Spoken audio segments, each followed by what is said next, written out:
Light is coming. Jamais il sera emporté par le diable et ramené dans les ténèbres. Il ne faut pas simplement prier pour le projet. Il faut prier pour les œuvres. Dieu qui a donné la parole, il vient entrer dans ton cœur. Est-ce que tu vas échouer?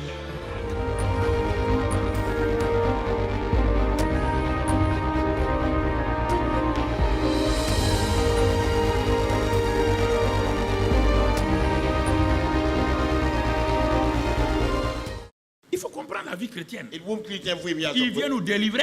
Et nous aimons l'esclavage. On aime ça. On aime l'esclavage. Et on sait qu'on ne peut pas obéir, mais on aime ça. Parce que ça nous enlève la responsabilité. Et l'esclave n'est pas responsable. Les gens aiment ça. Ah, c'est mon patron. Ah, c'est lui qui a dit. Hein. C'est lui qui a fait. Hein. C'est pas moi. Ils ne veulent pas être responsables. Dieu nous a affranchis pour marcher dans la liberté des filles de Dieu. Il nous a rendus responsables. C'est pourquoi il doit donner le Saint-Esprit qui va nous aider à aller de l'avant. Donc c'est pourquoi le verset 11 maintenant, puisque la loi de l'esprit de vie m'a franchi de la loi du péché et de la mort, le verset 11 va me dire quelque chose. Il dit, si l'esprit de celui qui a ressuscité Christ d'entre les morts habite en vous, il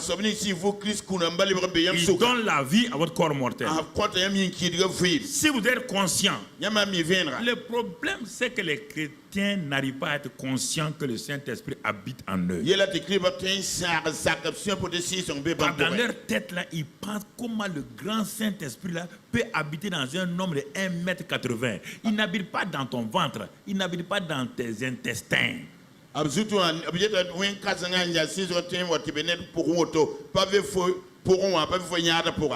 Il n'habite pas dans ton petit cœur qui fait poum pam poum pam. Non. Quand on parle du cœur, on ne parle pas du cœur physique. On parle de ton esprit. Ton esprit est... Les gens ne comprennent. Ton esprit là. Est-ce que tu connais sa dimension? C'est dans ton esprit qu'il demeure. Et dans ton esprit qu'il opère. Mais les chrétiens ne sont pas conscients que le Saint-Esprit, le glorieux Saint-Esprit, le Saint-Esprit est en eux.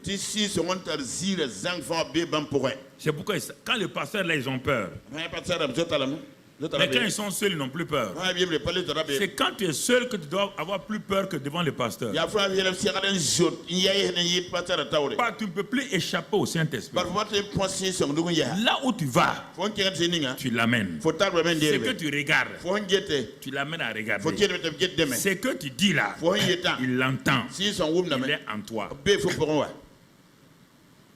Si les gens étaient conscients de ça, leur vie va changer. Leur vie va changer. Tu es conscient même quand tu es seul là. Et tu veux voler cette montre là. Tu regardes à gauche, à droite, il n'y a personne. Mais si tu étais conscient que le Saint-Esprit est en toi, donc que Dieu te voit, tu ne vas pas tendre ta main prendre cette montre là. Mais comme tu n'es pas sûr, le pasteur n'est pas là, mon père n'est pas là, ma femme n'est pas là, je peux voler la montre. Mais tu as volé la montre devant Dieu? Personne ne sait. Mais devant Dieu, tu es un voleur.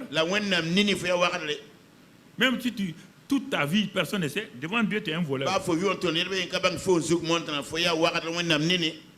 Les gens veulent faire les choses pour faire plaisir à un pasteur. Non. La crainte de Dieu doit être du fait que Dieu habite en nous. Nous sommes l'habitation de Dieu. Ce n'est pas une image, c'est une réalité spirituelle. Light is coming. Jamais il sera emporté par le diable et ramené dans les ténèbres. Il ne faut pas simplement prier pour le projet. Il faut prier pour les œuvres. Dieu qui a donné la parole, il vient entrer dans ton cœur. Est-ce que tu vas échouer?